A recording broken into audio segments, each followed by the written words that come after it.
A 14-meter deep well with inner diameter 10 meter is dug and the earth taken out is evenly spread all around the well to form an embankment of width 5 meter. Find the height of the embankment அப்படின்னு சொல்லியிருக்காங்க. அதாவது இப்போ ஒரு ground level இருக்குதுன்னு வச்சுக்கோங்க. அதிலிருந்து நம்ம ஒரு வெல்லை வந்து தோண்டி எடுக்க போகிறோம். இப்போ பார்த்திங்கன்னா இதோடைய ஹைட், அதாவது டீப்னா ஆழம் இல்லையா, எவ்வளோ ஆழத்தில் இருக்குது அப்படின்னு சொல்லியிருக்காங்கன்னா 14 மீட்டர். அப்போ இதோடைய ஹைட் எவ்வளோ இருக்கும்னு பார்த்தீங்கன்னா 14 மீட்டர் அப்படின்னு சொல்லியிருக்காங்க. இது பார்த்திங்கன்னா ஒரு சாலிட் சிலிண்டராக இருக்கும். இதிலிருந்து நம்ம என்ன பண்ண போகிறோம்னா மண்ணை தோண்டி எடுத்து மேலே வந்து ஒரு எம்பேக்மெண்ட் கட்ட போகிறோம், அதாவது ஒரு மேடையை கட்ட போகிறோம். ஓகே, இப்போ பாருங்கள் இதோடைய இன்னர் டயாமீட்டர் என்ன சொல்லியிருக்காங்கன்னா 10 மீட்டர் அப்படின்னு சொல்லியிருக்காங்க. ஸோ இது ஃபுல்லாக சேர்த்து இங்கேருந்து இது வரைக்கும் டயாமீட்டர்னால் ஃபுல்லாக சேர்த்து 10 மீட்டர் அப்படின்னு சொல்லும்போது ரேடியஸ் வந்து 5 மீட்டராக இருக்கும். இப்போ நம்ம என்ன பண்ண போகிறோம், இதுலேருந்து மண்ணை தோண்டி எடுத்து ஒரு எம்பேக்மெண்ட் கட்ட போகிறோம்.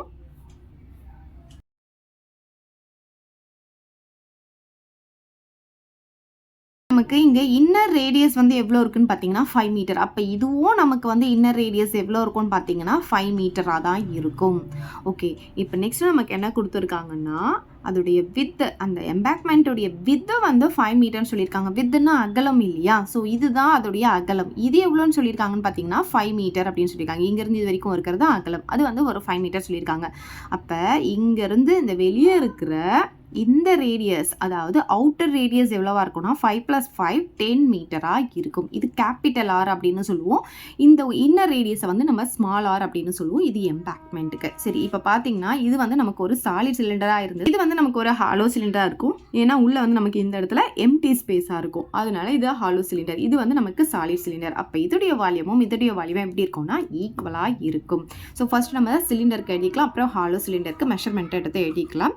பாருங்கள், சிலிண்டருக்கு அதுக்கப்புறமா ஹாலோ சிலிண்டருக்கு மெஷர்மெண்ட்ஸை எழுதிக்கலாம். சரி, ஃபஸ்ட்டு இந்த சிலிண்டருக்கு நமக்கு இந்த ரேடியஸ் பார்த்திங்கன்னா 5 மீட்டர். இது இன்னர் டயாமீட்டர்னு கொடுத்துருந்தாங்க, அதுலேருந்து நம்ம ரேடியஸ் கண்டுபிடிச்சோம். இன்னர் அப்படின்னு சொல்லும்போது ஸ்மால் இல்லையா, அப்போ நமக்கு ஸ்மால் ஆர் = 5 மீட்டர் அப்படின்னு தெரியும். இது வந்து நமக்கு ஹைட் வந்து 14 மீட்டர். ஸோ ஹைட் எவ்வளோ கொடுத்துருக்காங்க 14 மீட்டர், அது நம்ம இங்கே எழுதிக்கலாம். இப்போ ஹாலோ சிலிண்டருக்கு பார்த்திங்கன்னா நமக்கு இது வந்து இன்னர் ரேடியஸ், இது வந்து அவுட்டர் ரேடியஸ். அப்போ இன்னர் ரேடியஸை நம்ம ஸ்மால் ஆர்னு சொல்லுவோம் இல்லையா, ஸ்மால் ஆர் வந்து 5 மீட்டர் அண்ட் கேபிட்டல் ஆர் பார்த்திங்கன்னா நமக்கு 10 மீட்டர், ஏன்னா அவுட்டர் ரேடியஸ். அதுக்கப்புறம் இதோடைய ஹைட்டு தான் நமக்கு கண்டுபிடிக்க சொல்லியிருக்காங்க. அப்போ ஹெச் தான் நம்ம கண்டுபிடிக்க போகிறோம். இப்போ எழுதிக்கலாம், volume of the cylinder = volume of the hollow cylinder.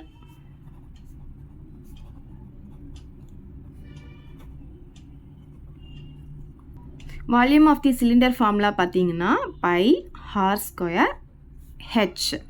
அதே மாதிரி volume of the hollow cylinder பார்த்தீங்கன்னா இதே தான் வரும். இந்த r² பதிலாக கேபிட்டல் R² - ஸ்மால் r² வரும். ஸோ இந்த பை அப்படியே போட்டுக்கலாம். இப்போ இதுக்கு பதிலாக நம்ம என்ன பண்ண போகிறோம், கேபிட்டல் R² - ஸ்மால் r² எழுதிக்கலாம். இந்த h வரும், அவ்வளோதான். ஸோ இப்போ இந்த பை அப்படியே வச்சுக்கலாம். இந்த r² அப்படின்னு சொல்லும்போது நமக்கு இங்கே என்ன இருக்குது, 5 இருக்கு இல்லையா, ஸோ அந்த வேல்யூ வந்து நம்ம சப்ஸ்டிடியூட் பண்ணிக்கலாம். இப்போ 5 × 5 நமக்கு வரும். அதுக்கப்புறம் ஹெச்க்கு வேல்யூ சப்ஸ்டிடியூட் பண்ணிக்கலாம், 14 = இந்த பை அப்படியே வச்சுக்கலாம். கேபிட்டல் R² அப்படின்னு சொல்லும்போது நமக்கு என்ன கிடைக்கும், நமக்கு இங்கே 10² வரும், மைனஸ் ஸ்மால் r² சொல்லும்போது 5² வரும். இந்த ஹெச் தான் நம்ம கண்டுபிடிக்க போகிறோம், இதனால் இதை நம்ம அப்படியே வச்சுக்கலாம். இப்போ ரெண்டு சைடும் நமக்கு பை இருக்கிறதுனால ரெண்டுத்தையும் நம்ம கேன்சல் பண்ணிக்கலாம். இந்த ரெண்டுத்தையும் மல்டிப்ளை பண்ணும்போது நமக்கு 25 × 14 கிடைக்கும். இங்கே பார்த்தீங்கன்னா நமக்கு 10 ஸ்கொயர் பண்ணும்போது 100 வரும், மைனஸ் 5 ஸ்கொயர் பண்ணும்போது நமக்கு 25 கிடைக்கும், ஹெச் இருக்கும். நம்ம ஸோ இதை அப்படியே வச்சுக்கலாம். 25 × 14 அப்படியே இருக்கும். 100லேருந்து 25 மைனஸ் பண்ணால் நமக்கு 75 கிடைக்கும். இந்த ஹெச் அப்படியே வச்சுக்கலாம். நமக்கு என்ன வேணும், ஹெச் தான் வேணும். அதனால மல்டிப்ளையில் இருக்க 75 இந்த சைடு நம்ம டிவைடரில் கொண்டு வந்துடலாம். அப்போ 25 × 14 டிவைடட் பை 75 வரும். இந்த மல்டிப்ளையில் இருக்கிறது இந்த சைடு வரும்போது டிவைடரில் வந்துடும். இப்போ 25 டேபிளில் இது 1 டைம், 25 டேபிளில் இது 3 டைம்ஸ் நம்ம கேன்சல் பண்ணிக்கலாம். அப்போ ஹெச் என்ன கிடைக்குதுன்னு பார்த்தீங்கன்னா 14/3 அப்படின்னு கிடைக்குது. இதை நம்ம டிவைட் பண்ணிக்கலாம். இப்போ பார்த்தீங்கன்னா நமக்கு 4 டைம்ஸ் வந்து 12 கிடைக்கும். இதுலேருந்து இதை நம்ம மைனஸ் பண்ணால் நமக்கு 2 வரும். இப்போ டாட் வச்சு இங்கே 0 சேர்த்துக்கலாம். இப்போ இது பார்த்தீங்கன்னா 6 டைம்ஸ் வந்து நமக்கு 18 கிடைக்கும். அப்போ இதுலேருந்து இது சப் பண்ணால் நமக்கு 2 வரும். இப்போ நம்ம ஆல்ரெடி டாட் வச்சதுனால நம்ம இங்கே 0 சேர்த்துக்கலாம். அதுக்கப்புறம் திரும்பியும் நம்ம வந்து 6 தான் போடுவோம். 6 டைம்ஸ் போடும்போது 18 தான் கிடைக்கும். திரும்பியும் நமக்கு 2 தான் கிடைக்க போகுது. அப்போ என்ன ஆகும், 6 6 6 வந்துட்டே இருக்கும். அப்போ இந்த 2 டிஜிட்டில் நம்ம ஆன்சர் சொல்லணும் அப்படின்றதுக்காக இங்கே 5க்கு மேலே இருக்கிறதுனால இது கூட ஒரு 1 ஆட் பண்ணிக்கலாம். இப்போ இது என்னவா மாறும்னா 7ஆக மாறிடும். அப்போ 4.67 நமக்கு கிடைக்கும். அப்போ h = 4.67. நமக்கு இங்கே எல்லாமே மீட்டரில் கொடுத்துருக்காங்க யூனிட்ஸ். அப்போ நம்ம இங்கே மீட்டர் அப்படின்னு சொல்லணும். இப்போ ஃபைனலாக எப்படி எழுதிக்கலாம்னா the height of the embankment அப்படின்னு எழுதிக்கலாம். therefore the height of the embankment is 4.67 meter அப்படின்னு எழுதி இந்த சமம் முடிச்சுக்கலாம்.